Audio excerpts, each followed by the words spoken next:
আসসালামু আলাইকুম। ড্রয়েড হেডের আরেকটা নতুন ভিডিওতে আপনাদেরকে স্বাগতম। আজকে আমার হাতে রিয়েলমির আরেকটা নতুন release TWS Realme Buds Q2s ডিভাইসটা আছে। এই ডিভাইসটা আগের বার Realme Buds Q2 এর জাস্ট একটা রিভ্যাম্প মডেল। এই ডিভাইসটা লাইক 2200 2300 বা 2400 টাকার রেঞ্জেই পাওয়া যাবে। This is a really killer product for bass lovers.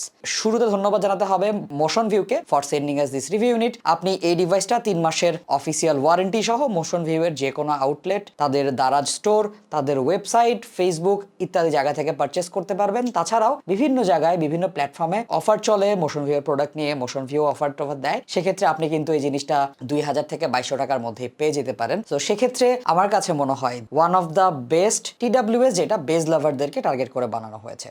So চলুন ফুল রিভিউ শুরু করে ফেলা যাক। পুরো রিভিউ জুড়ে আপনাদের সাথে থাকবো আমি হৃদয়, এবং আপনারা দেখছেন ড্রয়েড হেড। আনবক্সিং এ চলে যাব। রিয়েলমির গতানুগতিক বক্সের মতোই বক্স। এই বক্সের ভেতরে TWS এসেছে, চার্জ দেওয়ার জন্য হলুদ কালারের টাইপ সি কেবল এসেছে ছোট, এবং এটার সাথে এক্সট্রা কিছু ইয়ার টিপস রয়েছে। ইয়ার টিপসের কোয়ালিটি ফর দ্য প্রাইস আমার কাছে বেশ ভালো লেগেছে। সফট ছিল, বেশ ভালো কমফোর্ট প্রদান করতে পেরেছে। উপরের কেসটা খেয়াল করবেন, একদম স্মোকি ট্রান্সপারেন্ট, নিচের দিকে ম্যাট ব্ল্যাক। জিনিসটা অবভিয়াসলি এই বাজেটে আমার কাছে বেশ কম্প্যাক্ট এবং হ্যান্ডি বলে মনে হয়েছে। টোটাল কেসটার ওজন TWS সহ 39 গ্রাম, আর শুধুমাত্র TWS গুলোর ওজন 4.2 গ্রাম করে। টাইপ সি পোর্ট দিয়ে এটাকে চার্জ করতে হবে, আর কেসের সামনের দিকে একটা সিঙ্গেল এলইডি ইন্ডিকেটর রয়েছে। কেসটার লিড ওকে ছিল, এটাতে স্ক্র্যাচ পড়ে গেলে বোঝা যাবে। ট্রান্সপারেন্ট ডিজাইনটা দেখতে কিন্তু বেশ ভালো লাগে। ভেতরে TWS গুলো দেখা যায় অনেক লাইট ওয়েট। TWS এর উপরে যে এরিয়াটা টাচ ক্যাপাসিটিভ, ইনফিনিট মিরর টাইপের একটা ফিনিশ রয়েছে। ভেতরে হালকা ব্লু কালার। আমাদের হাতের ইউনিটটা ব্ল্যাক, বাট এটা আরো দু একটা কালার ভার্সন অ্যাভেলেবল আছে। TWS গুলো ক্যারিং কেসের সাথে ম্যাগনেট দিয়ে আটকে থাকবে এবং এটা পড়ে যাবে না। ক্যারিং কেসের লিডটাও খুব সহজে খুলে যাবে এরকম কোনো সম্ভাবনা আমি দেখি নাই। TWS গুলো অনেক কমফোর্টেবল ছিল। One of the most comfortable TWS এই বাডস Q2s। সবার কানে ফিট করবে, জাস্ট খালি আপনার সাইজের ইয়ার টিপটা চুজ করে নিতে হবে। মিডিয়াম টিপসেই আমার কানে যথেষ্ট ভালো ফিট পেয়েছি। TWS যখন আপনি কানে পরবেন, অটোমেটিক আপনার ফোনের সাথে কানেক্টেড হয়ে যাবে। সো লিড খুললেই কানেক্টেড হয়ে যাবে এবং কানে অনেক কমফোর্টেবল। আপনি চাইলে এটা পরে শুয়ে থাকতে পারবেন, চাইলে এটা পরে ঘুমিয়ে যেতে পারবেন। বাসে, ট্রামে, বিভিন্ন জায়গাতে কমিউট করার ক্ষেত্রেও এটা কান থেকে খুলে পড়ে যাবে না। TWSটা IPX4 রেটেড, সুতরাং আপনি জিম করেন কিংবা দৌড়াদৌড়ি করেন, সেক্ষেত্রেও এই TWSটা আপনাকে সমান সাপোর্ট দিবে, কোনো রকম ঝামেলার সম্মুখীন হবেন না। TWSটিতে 10 মিলিমিটার ডাইনামিক ড্রাইভার ইউজ করা হয়েছে। এতে ডলবি অ্যাটমস সাপোর্ট রয়েছে। যাদের ফোনে ডলবি অ্যাটমস আছে কিংবা রিয়েলমি ফোনে, আপনি ডলবি সাপোর্ট পেয়ে যাবেন। রিয়েলমি লিঙ্ক অ্যাপের সাপোর্ট রয়েছে। সেখানে 3টা সাউন্ড প্রোফাইল রয়েছে, বেস বুস্ট প্লাস, ব্যালান্সড এবং ব্রাইট। তার সাথে আপনি ভলিউম এনহ্যান্সার ইউজ করতে পারবেন। গেমিং মুড রয়েছে এবং double tap, triple tap, long tap ইত্যাদি জিনিসে কি কি কাজ করবে সেই বাটন সিলেকশনও অ্যাপের মধ্যে পেয়ে যাবেন। ডিভাইসটা ফোনের সাথে কানেক্টেড হবে ব্লুটুথ 5.0 দিয়ে। মোটামুটি 10 মিটার পর্যন্ত আমরা স্টেবল কানেকশন পেয়েছি।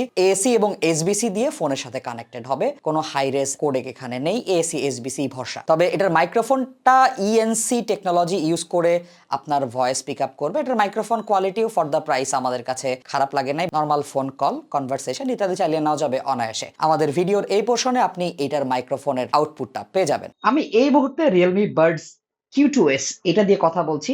সো পজিশনটা আপনি দেখতেই পাচ্ছেন, এবং জিনিসটা আমার পিসির সাথে কানেক্টেড এবং অ্যাডোবি অডিশনে জিনিসটা রেকর্ড হচ্ছে। আমি স্টুডিও এনভায়রনমেন্টে আছি, সাউন্ড অনেক কম হবে, হালকা পাতলা সাউন্ড যেটাই হতে পারে। আমার ফোনে নোটিফিকেশন এসেছে, সেই জিনিসটা সাউন্ড আসতে পারে। তাছাড়া যদি আমরা স্টুডিও দরজাটা খুলে দেই, তাহলে বাইরের অনেকগুলো নয়েজ আমরা পেয়ে যাবো একসাথে। সো এই মুহূর্তে আমরা স্টুডিওর দরজা খুলে ফেলেছি, এবং আপনারা বুঝতে পাচ্ছেন যে মোটামুটি নয়েজ অনুযায়ী যদি আমরা হিসাব করি, তাহলে ডিভাইসটা থেকে আমরা কিরকম মাইক্রোফোন কোয়ালিটি এক্সপেক্ট করতে পারি।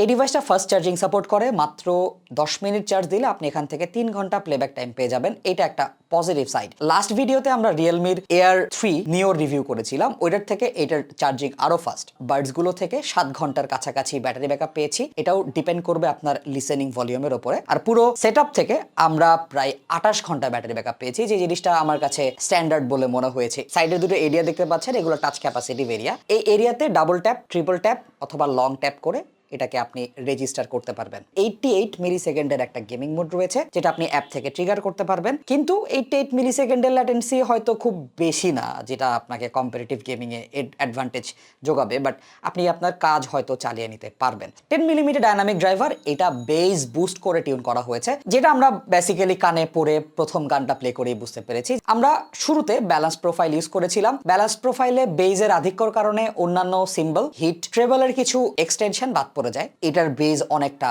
সাবউফারের মতো বুম বুম বুম বুম করছে। কনসার্টে যেরকম আমরা একটা গুম গুমে ইফেক্ট পাই, এইটার বেস থেকে আমি সেম ইফেক্টটা পেয়েছি। মিড সেকশনটা পেছনের দিকে এবং বেজের কারণে মিডের অনেক কিছু ঢাকা পড়ে যায়। ট্রেবল সেকশনে ডিটেল অনেকখানি মিস করে ব্যালেন্স প্রোফাইলে, কিন্তু ঠিক যখন আমি ব্রাইট প্রোফাইলটা সিলেক্ট করলাম অনেকগুলো ডিটেল আপ ফ্রন্ট হয়ে গেল, বেজের পরিমাণটা একটু কমে গেল, তখন এই ইয়ারফোনটাকে পিওর ভি শেপড একটা ইয়ারফোন বলে মনে হচ্ছিল। ফান এবং এনার্জেটিক লেগেছে আমার ব্রাইট প্রোফাইলে শুনতে। তখন মিডজো মোটামুটি আমি ডিটেল পেয়েছি, ফুল বডিড পেয়েছি, ট্রেবলের যে এক্সটেনশন সেটাও ফিল করতে পেরেছি, মেটালের বিভিন্ন রকম স্পার্কেল, এনার্জি ইত্যাদি জিনিসপত্র পাওয়া যায়। আর বেস প্লাসের কথা আমি গেলামই না। সো বেসিক্যালি এটা আসলে বেস লাভারদেরকে টার্গেট করে বানানো, কারণ বেস লাভাররা basically pop, hip hop, EDM, electro ইত্যাদি বেস হেভি জনরাগুলোই বেশি শুনে থাকেন। সো সেক্ষেত্রে আপনি ব্যালেন্স প্রোফাইল কিংবা ব্রাইট প্রোফাইলে চমৎকার একটা পারফরমেন্স পাবেন।